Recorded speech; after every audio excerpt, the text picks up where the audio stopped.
وبركاته. ازيكم يا حبايبي؟ عاملين ايه؟ يا رب تكونوا بخير. اللهم صل وسلم وبارك على سيدنا محمد وعلى اله وصحبه وسلم. جمعه مباركه عليكم وعلينا يا رب بالخير واليمن والبركات. وكل جمعه وانتم طيبين. النهارده هنعمل مع بعض اكله مختلفه، هنعمل مع بعض نوع من انواع البقوليات، هنعمل مع بعض طبيخ لوبيا. اللوبيا دي يا جماعه، اللوبيا والفاصوليا البيضاء لو عارفينها، بتبقى لها فوائد كبيره جدا وجميله وجميله زي الخضروات. برضو انا بلاحظ ان معظم الناس بتحب تطبخ خضار بس وبتبتعد عن البقوليات، مع ان البقوليات برضو لها فوائد كبيره برضو زي الخضروات بالظبط. ده هعمل معاكم النهارده اللوبيا، جبتها اوريها لكم في ايديا بس اهي. اللوبيا دي لوبيا بلدي، انا نقعاها طبعا من بالليل عشان تاخدي نتيجه افضل. لازم تنقعي اللوبيا دي او الفاصوليا البيضاء لو هتعمليها حوالي 16 ساعه او 12 ساعه. طبعا انا كنت نقعاها في حاجه اكبر من كده عشان هي بتزيد. انا معايا نص كيلو من اللوبيا. اللوبيا دي بيبقى اللوبيا البلدي بالذات بتبقى لها نقطه بني كده في قلبها، وبتبقى حجمها صغير شويه، ولما بتتنقع في الميه الحبايه بتاعتها بتنفش كده وبتزيد.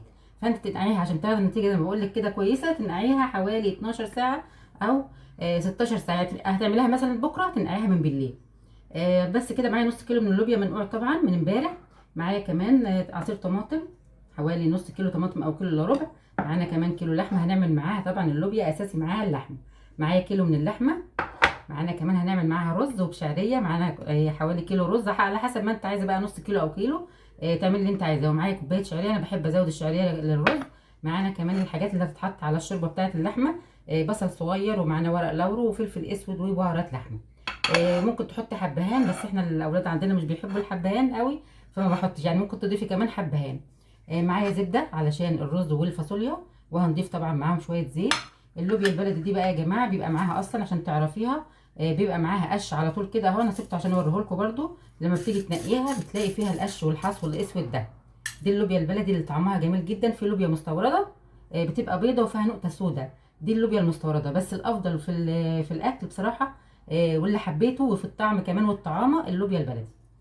كده تمام. يلا بينا بقى عشان نعمل مع بعض اللوبيا والرز واللحم. هنبدأ بقى يا جماعة نعمل الوصفة بتاعت النهاردة. انا كده حطيت اللوبيا في على النار في حلة فيها مية علشان تتسلق زي ما انتم شايفين كده. تسيبيها تغلي براحتها خالص عشان تستوي. لو انت مستعجلة بقى على اللوبيا ومش عايزة تنقعيها، ممكن تحطيها في مية، تنقعها مثلا لمدة ساعة حتى بس او نص ساعة، وتحطيها في مية تغلي شوية، تغلي مثلا حوالي 5 دقايق او 10 دقايق، وبعد كده تدفع عليها النار وتسيبيها في منقوعة في المية السخنة. وبعد كده ترجعي تغليها تاني شويه وتسيبيها منقوعه تاني، بتاخدي وقت شويه علشان طبعا هي بتبقى ناشفه جدا وعايزه تتنقع من الاول. وتسيبيها تغلي بقى براحتها وتنقعيها في الميه السخنه. ده لو انت مستعجله. لو مش مستعجله زي ما قلت لك، تحطيها من بالليل تنقعيها في ميه عاديه، وتغيري عليها الميه، ما تسلقهاش في الميه بتاعتها. يعني انا غيرت عليها الميه حوالي مرتين ثلاثه، يعني لان الميه بيبقى لونها بني. فانت تحاولي تعملي كده، تغيري الميه بتاعتها. معانا بقى حله على النار اللي هنعمل فيها اللحمه بتاعتنا. سخنت خلاص الحله. هنبدأ بقى نحط اللحمة علشان تاخد تشويحة كده صغيرة وتنزل العصارة اللي فيها. عادي ممكن لو عايزة تسلقيها براحتك، لو انت عايزة تسلقيها يعني عادي براحتك، لكن انا بحب اشوحها كده. لو هتسلقيها بتحطي طبعا مية في الحلة وتعملي شوربة. انا كده هعمل شوربة برده وهزودها مية سخنة، بس بديها تشويحة الاول. ومعاها البصل الجميل الصغنطوط ده اهو، ما بقطعهوش، بتحطيه زي ما هو كده.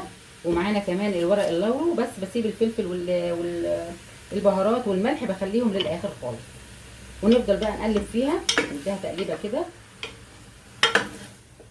احنا عايزينها تشرب الميه وتغير لونها. اول ما اللون بتاعها يتغير بقى هضيف لها الميه السخنه المغليه. تمام كده. كل حاجه احنا بنعلق زي ما احنا قلنا، بنحط الحاجات كلها على النار عشان تخلصي اكلك كله مره واحده وتقعدي. يعني زي ما انت شايفه كده شويه كده. وهعمل كمان الصلصه بتاعه هنعمل الصلصه مع بعض بتاعه اللوبيا، والرز طبعا في الاخر خالص عشان يبقى سخن. نفضل نقلب كده.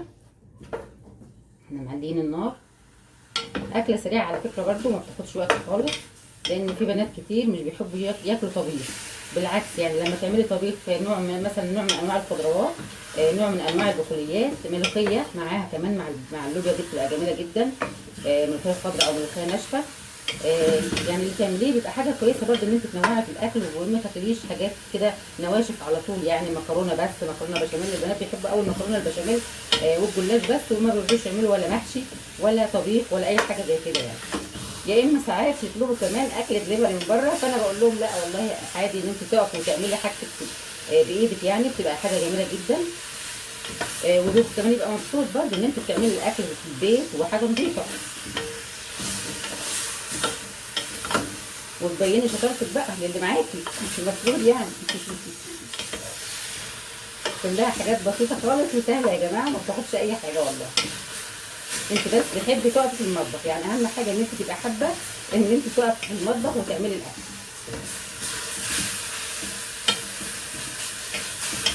كده. الاكل هيطلع كمان جميل وزي الفل لما الواحد يكون حابب يعني ان هو يعمل اكل، هيبدع بقى في المطبخ بتاعه ويبقى الاكل طالع 100 100. هبدا بقى اضيف البهارات برده. الملح لا مش دلوقتي خالص، مش هنضيف ملح خالص، البهارات بس اهي.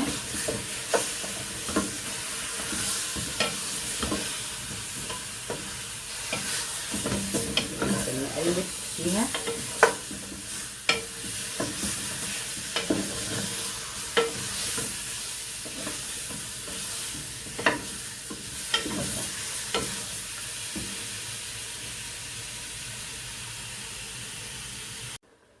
كده يا جماعه. اللحمه خلاص سردت الميه اللي فيها وخلاص بدأ خدت اللون بتاعها. اوريكم لونها برده اهو، شايفين اللون كده خدت لون خلاص.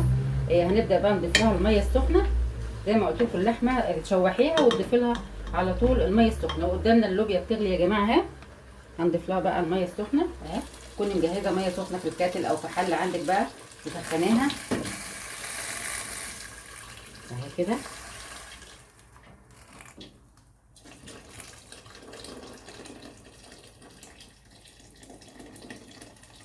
ونسيبها بقى تغلي لحد ما تستوي. طبعا اللحمه دي صغيره ما بتاخدش وقت في السوا قوي، يعني ممكن ساعه، ساعه ونص بالكتير وهندفع عليها. سيبها بقى تغلي بقى، ومش هحط لها الملح الا في الاخر خالص. ومعانا اللوبيا زي ما انتم شايفين كده اهي. اللوبيا بتغلي بتعمل رغاوي بيضه يا جماعه، خلي بالكم عشان ما تفرش معاكي اهي. اللوبيا شايفين طبعا لسه اسيبها تكمل سواها واعمل الصلصه بتاعتها معاكم.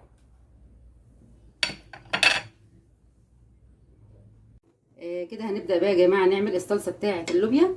معانا بصلة كبيرة اهي، او بصلتين وسط مقطعاهم صغير كده ورفيع، علشان البصل يا جماعة يعني حاولي تستفيدي ان انت تحطي بصل في الاكل كتير، لان البصل ليه فوائد جامدة جدا. وتخليه مفروم ناعم شوية علشان ما يبانش في قلب الاكل ويتاكل، والاطفال تاكله عادي بكل سهولة. معانا شوية زيت اهو على النار، هضيف لهم بقى مكعبين من الزبدة. في ناس بتحب تطبخ بسم الله الرحمن الرحيم كده مكعبين بس اهو. ونخلي الزبده الباقيه للرز، وبعدين نحط البصل على طول اهو بتاعنا. ومش طبعا مش هنحمره قوي، احنا عايزينه يتشوح بس علشان ما يبقاش حامي عليه. عايزينه يتشوح تشويحتين كده، وبعد كده هنضيف له الصلصه. ومعانا زي ما انتم شايفين اللوبيا اهي بسم الله الرحمن الرحيم بتستوي. هي لونها بيبقى غامق كده، طبعا احنا بناخدها وبنصفيها وبتتغسل بيبقى لونها زي الفل زي ما انتم شايفين جميله ازاي وريحتها تحفه. لسه كمان بقى بنعمل لها طبعا التقليه بتاعتها اهي. ومعانا كمان توم اهو، توم بتاع التوم يعني ملنا فرماه. كل ده هنشوحه مع بعضه كده. نعلي بس النار شويه، افضل اقلب فيه كده واشوحه كده يا جماعه. خلاص بنشوح اهو زي ما انتم شايفين تشويحه. شايفين لون البصلايه انا مش عايزاها تحمر كده، دبلت واصفرت. هحط بقى معاها التوابل بتاعتنا، معلقه كزبره صغيره، ومعلقه فلفل اسود صغيره، معلقه بهارات لحمه. ونضيف البهارات انا بضيفها على البصله وهي بتتشوح، بتدي ريحه جميله جدا جدا ما شاء الله. يعني شايفين الله الله الله الله، الريحه بتبقى قلبه ريحه البيت كله، وكمان العماره بحالها والله بجد يعني مش بقول لكم كده يعني بس، لكن الريحه فعلا اللي بيبقى طالع على السلم وجاي من عندنا داخل شقتنا بيقول ايه يا ماما الروايح الحلوه دي، الدنيا كلها مقلوبه بالريحه دي كده خلاص. انا هضيف الصلصه بقى. الصلصه بتاعتنا اهي بسم الله الرحمن الرحيم. اللهم صل وسلم وبارك على سيدنا محمد وعلى اله وصحبه وسلم. الصلصه هنسيبها بقى تتسبك خالص اهي. وهضيف لها كمان معلقه معجون صلصه علشان بتديها لون جميل جدا مع اللوبيا او الفاصوليا يا جماعه. تضيف لها معلقه صلصه، معلقه واحده بس اهي، بتدي لون جميل جدا للصلصه، قصدي للوبيا. بس كده هسيبها بقى لحد ما تستبك خالص، وهوريكم كل حاجه، واللحمه متعلق عليها واللوبيا متعلق عليها كمان، ومعانا الصلصه كمان، وهنعمل الرز وكله هيخلص مع بعض. كده يا جماعه اللحمه خلاص انا سلقتها، ناقص شويه عليها يعني ايه تستوي شويه كمان. انا عايزاها تستوي في الصلصه. الصلصه بتاعتنا هي اتسبكت، زودتها كبشتين شوربه، وهضيف لها قطع اللحم. انا عايزه اللحمه تغلي معاها الاول شويه كده قبل ما احط اللوبيا اهي.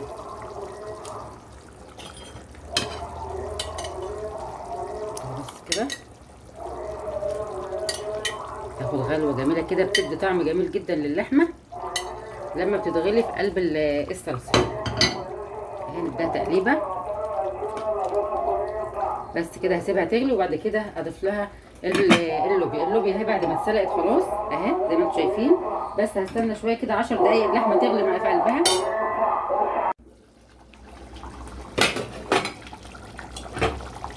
كده يا جماعه اللحمه خلاص. هنضيف بقى اللوبيا اهي. بسم الله الرحمن الرحيم. اللحمه في قلب الصلصه عادي، واللوبيا هنحطها عليها، هتبقى جميله طبعا جدا اهي. هزودها طبعا شوربه بقى بس تغلي غلوه برده تاني كده اهي.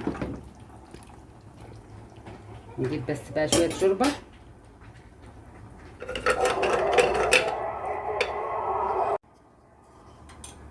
كده. ضفت لها بس كبشتين شوربه، وهخليها بقى تغلي معاهم 5 دقايق بس اللحمه مع الفاصوليا، قصدي مع اللوبيا، وبعدين ندفع عليها. وكمان عملت الرز بقى سهل جدا، عملته معاكم قبل كده اهو. الرز بقى عملته معاكم قبل كده، بعمل له بمكعبين زبده وشويه زيت عليه وشويه شعريه احمرهم فيه واضيف الرز. كده خلصت الرز معانا تمام استوى اهو. هغرف بقى كل حاجه معاكم واوريها لكم في الاخر. بكده يا جماعه يبقى خلصنا الوجبه بتاعت النهارده. طبق الرز زي ما انتم شايفين اهو عملته. الرز زي ما انا عاملاه عندكم عندي على القناه، الرز بشعريه. طريقته سهله جدا زي ما قلت لكم. لو عايزين تشوفوا الطريقه شوفوها برده من على فيديو عندي على القناه. عملت الرز زي ما انتم شايفين كده، وعملته فيه طبق عندي عملته زينيه بالشكل ده، بيبقى شكله جميل جدا. وكمان عملنا اللوبيا ومع اللحمه زي ما انتم شايفين، طالعه جميله جدا وريحتها حلوه. يا رب يكون الفيديو بتاع النهارده عجبكم. لو عجبكم الفيديو طبعا ما تنسوناش في اللايك، واللي ما يشترك عندي في القناه يشترك ويفعل زر الجرس علشان يوصل لكم كل جديد. واشوفكم على خير ان شاء الله الفيديو الجاي. مع السلامه، اتفضلوا معانا.